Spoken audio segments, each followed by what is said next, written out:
Hello भाइयों बहनों। आज का जो टॉपिक है वो है इंटरनेट बैंकिंग। इंटरनेट बैंकिंग एक महत्वपूर्ण कंसेप्ट है। जब इंटरनेट का इस्तेमाल करके आप बैंकिंग सर्विसेज को यूज करते हैं तो वो इंटरनेट बैंकिंग कहा जाता है। अब इंटरनेट बैंकिंग का इस्तेमाल करके आप कोई भी फाइनेंशियल या नॉन फाइनेंशियल ट्रांजेक्शन आसानी से कर सकते हैं, लेकिन इसके लिए आपका एक वैलिड बैंक अकाउंट होना चाहिए और बैंक अकाउंट में आपको एप्लीकेशन देनी पड़ती है कि भाई आपको इंटरनेट बैंकिंग का इस्तेमाल करना है। तो इंटरनेट बैंकिंग के लिए आपके पास एक वैलिड मोबाइल नंबर भी होना चाहिए जो चल रहा हो, ईमेल आईडी होनी चाहिए, आपके बैंक में आपका पैन कार्ड रजिस्टर्ड होना चाहिए। इस तरह के कई अलग अलग बैंकों की अलग अलग शर्तें हैं, लेकिन फिर भी इंटरनेट बैंकिंग अगर आपको यूज करना है तो बेसिक चीज क्या है कि आपके पास एक मोबाइल फोन होना चाहिए जिस पर ओटीपी आए तो आप उसको रीड कर सकें और उसके हिसाब से एक्सेस कर सकें अपने अकाउंट को, और आपके पास एक वैलिड ईमेल आईडी होनी चाहिए। उसके बाद एक बैंक अकाउंट तो होना ही चाहिए। इसके अलावा आपके पास एक इलेक्ट्रॉनिक डिवाइस होना चाहिए जिसका इस्तेमाल करके आप मोबाइल बैंकिंग को या इंटरनेट बैंकिंग को एक्सेस करेंगे। इलेक्ट्रॉनिक डिवाइस मतलब कंप्यूटर, लैपटॉप, मोबाइल फोन, कुछ भी हो सकता है। अब इंटरनेट बैंकिंग का इस्तेमाल करने से आपको फायदा क्या होता है कि आप इंटरनेट बैंकिंग का इस्तेमाल करने की वजह से आपको हर काम के लिए बैंक जाने की जरूरत नहीं है। ज्यादातर काम आप घर बैठे इंटरनेट का इस्तेमाल करके कर सकते हैं। तो इंटरनेट का इस्तेमाल करके आप क्या कर सकते हैं भाई? अकाउंट स्टेटमेंट देख सकते हैं, हिस्ट्री ऑफ ट्रांजैक्शन चेक कर सकते हैं, बैंक स्टेटमेंट्स डाउनलोड कर सकते हैं, प्रिंट कर सकते हैं, फंड ट्रांसफर कर सकते हैं, किसी तरह की बिल की पेमेंट कर सकते हैं, मोबाइल रिचार्ज कर सकते हैं, डीटीएच कनेक्शन रिचार्ज कर सकते हैं, किसी भी ऑनलाइन प्लेटफॉर्म पर पेमेंट कर सकते हैं और बहुत सारी चीजें हैं। किसी भी ट्रांसपोर्टेशन का बिल पेमेंट करनी हो या कोई टिकट विकट निकालना हो तो सब आप इसका इस्तेमाल करके कर सकते हैं। इसके लिए आपको कोई फिजिकल मनी की आवश्यकता नहीं होगी, आपके अकाउंट में बैलेंस होना चाहिए। अब इसकी वजह से बहुत सारा टाइम बचता है, आपको बैंक जाने आने की आवश्यकता नहीं पड़ती है और इससे किया गया ट्रांजैक्शन काफी सिक्योर भी होता है। तो जब तक आपने इसका यूज नहीं किया तब तक तो इसको समझना थोड़ा सा मुश्किल है। अभी हम एक एग्जाम्पल करके दिखाएंगे आपको एक इंटरनेट बैंकिंग अकाउंट को खोल करके। अब देखिए, जब हम फंड ट्रांसफर कर रहे हैं एक अकाउंट से दूसरे अकाउंट में तो उसके तीन तरीके हैं। एक एनईएफटी है, आरटीजीएस है और आईएमपीएस है। इन तीनों में क्या अंतर है ये भी अभी बताएंगे आपको। जैसे NEFT, NEFT, national electronic fund transfer. अब ये क्या होता है कि ये नेशनल वाइड पेमेंट सिस्टम है जो आपको अलाउ करता है किसी एक बैंक अकाउंट से पैसा ट्रांसफर करना दूसरे अकाउंट में। अब नेफ्ट की विशेषता क्या है?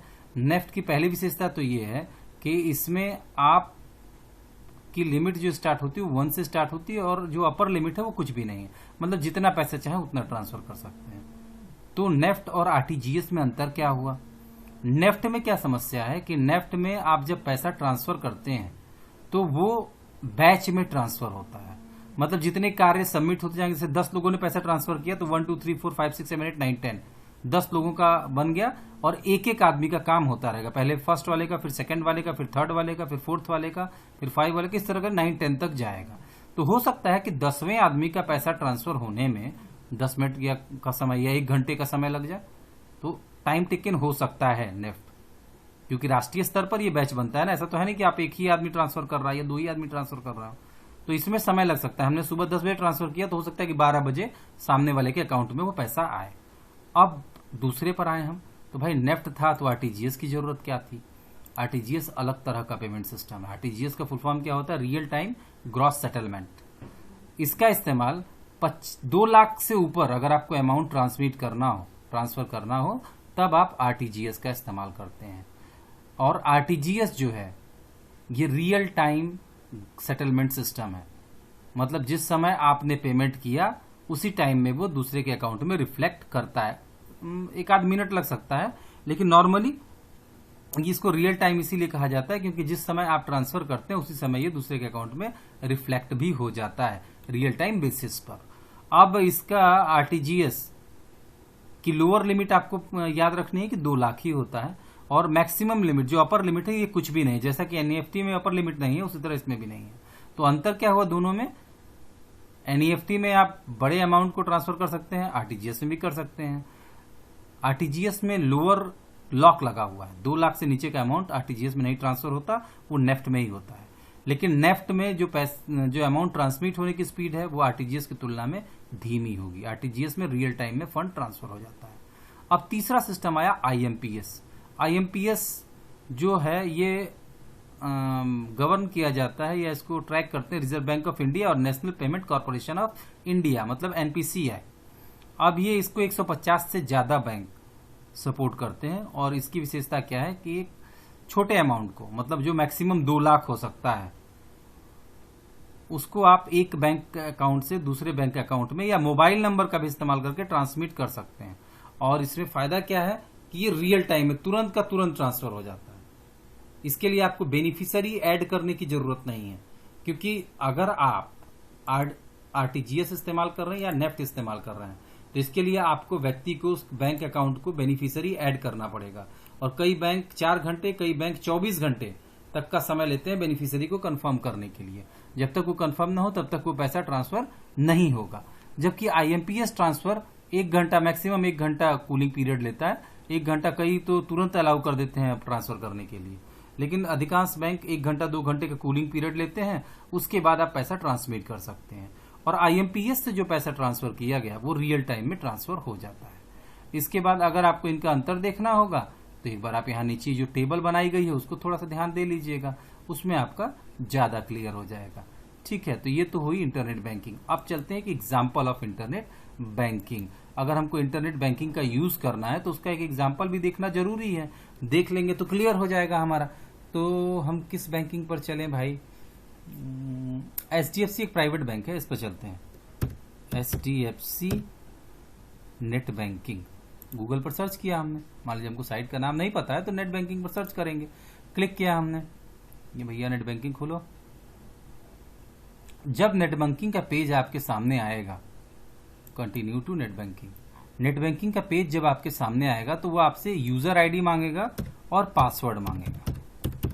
हमने, ये हमारा अकाउंट है इसमें, तो हमने इनपुट कर दिया धीर 23। अब ये हमसे आईपी मतलब पासवर्ड मांग रहा है, तो हम हमारा जो पासवर्ड है, शायद याद हो शायद नहीं याद हो, देख लेते हैं। अगर याद होगा तो नीचे अंदर का बता देंगे आपको। पासवर्ड हमने डाल दिया अपना। इसके बाद देखिए यहाँ पर ये होता है कि वर्चुअल कीबोर्ड का इस्तेमाल करो, तो यहाँ क्लिक करेंगे। जब यहाँ क्लिक करेंगे तो हमारे सामने वर्चुअल कीबोर्ड होगा, मतलब ये है, इसका इस्तेमाल करके पासवर्ड इनपुट कर सकते हैं। और अधिकांशतः ये प्रेफर किया जाता है कि आप कीबोर्ड से इनपुट करने के बजाय वर्चुअल कीबोर्ड का इस्तेमाल करके इनपुट करें। ठीक है, लेकिन हमने डायरेक्ट ही कर दिया क्योंकि हमको तो सिस्टम से ही, मतलब अपने सिस्टम पर कर रहे हैं। अगर पब्लिक जगह, पब्लिक कोई प्लेस हो वहां कर रहे हो आप, तो आपको इस्तेमाल करना चाहिए इस वर्चुअल कीबोर्ड का। क्लिक करके आप यहां से टाइप करेंगे तो वो टाइप होगा। इसके बाद देखिए इस बैंक में सिक्योर एक्सेस इमेज और मैसेज है लॉगिन करने से पहले। ये हमने सेलेक्ट किया है इमेज जब हमने अकाउंट के अंदर से किया है इसको, और हेलो देयर हमने मैसेज लिखा है। तो अगर ये दोनों चीज मैच कर रही है तब हम इस पर क्लिक करेंगे, भाई कंफर्म है कि हम ही नहीं किया इसको, और उसके बाद लॉग इन कर जाएंगे। लॉग इन करेंगे तो हम अपने यूजर अकाउंट के अंदर एंटर कर जाएंगे। जब हम यूजर अकाउंट में इंटर कर रहे हैं तो आप देख रहे हैं हमारे अकाउंट का बैलेंस दिखा रहा है। इसके अलावा बहुत सारी सुविधाएं हैं इसमें, जैसे ट्रांजेक्ट करना चाह रहे हैं तो open fix deposit, recurring deposit, ये सब करना चाहें, अकाउंट खोलना चाहते हैं तो खोल सकते हैं। इंक्वायरी करना चाहें तो ये सब टीडीएस इंक्वायरी और ये सारी चीजें अकाउंट स्टेटमेंट की मिलती हैं। ठीक है, कोई रिक्वेस्ट करना चाह रहे हैं चेकबुक की, डिमांड ड्राफ्ट की, केवाईसी डिटेल कंफर्म करना चाह रहे हैं, ये सब मिलेगा इसमें। फंड ट्रांसफर में जाएंगे हम तो जो हमने आपको फंड ट्रांसफर के तरीके बताए वो सबसे बैंक के अंदर करना है, एनईएफटी करना है, आरटीजीएस करना है, ये सारे ऑप्शन आपको यहाँ मिलेंगे। बिल पे या कोई रिचार्ज है तो आप इस पर क्लिक करिए। बिल पे और रिचार्ज, जितने भी बिल पेमेंट अलग अलग तरह के ऑप्शन यहाँ पर उपलब्ध हैं वो आपको दिखाएगा कि भाई इन सब बिल को कर सकते हैं। कंटिन्यू करेंगे तो आगे ऑप्शन आपको मिलेगा। कार्ड्स पर जब हम क्लिक करेंगे तो जितने कार्ड्स हम कैरी कर रहे हैं, मतलब जैसे हमारा क्रेडिट कार्ड भी है, डेबिट कार्ड भी है, तो क्रेडिट कार्ड के transact inquiry request, debit card की ट्रांजेक्ट इंक्वायरी रिक्वेस्ट, ये सब मिलेगी आपको। कार्ड को यहाँ से मैनेज कर सकते हैं। डीमेट अकाउंट अगर आपके पास है तो आप यहाँ क्लिक कर लीजिए। अगर आपको ऑनलाइन अप्लाई करना है तो आप अप्लाई ऑनलाइन करके डीमेट अकाउंट भी खोल सकते हैं। म्यूचुअल फंड के लिए यहाँ क्लिक करिए। इंश्योरेंस चाहिए तो इंश्योरेंस पर क्लिक करिए। लोन्स चाहिए अलग अलग तो आप यहाँ क्लिक करिए। आपको बैंक जाके लोन लेने की जरूरत नहीं है, जिस तरह का लोन चाहिए उस पर क्लिक करिए, आप वहां पर डाइवर्ट कर दिए जाएंगे। वहां पर अप्लाई कर लीजिए, फिर खुद ही बैंक का कर्मी आपसे संपर्क करेगा। तो इतने सारे काम करने के लिए आप देख रहे हैं कि हमको बैंक जाने की जरूरत नहीं है, हम यहीं से ये सारे काम कर सकते हैं।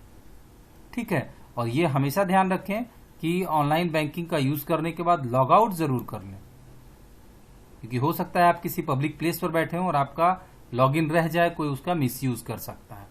ठीक है, तो ये तो है आपका इंटरनेट बैंकिंग। बाकी का अगली क्लास में। धन्यवाद।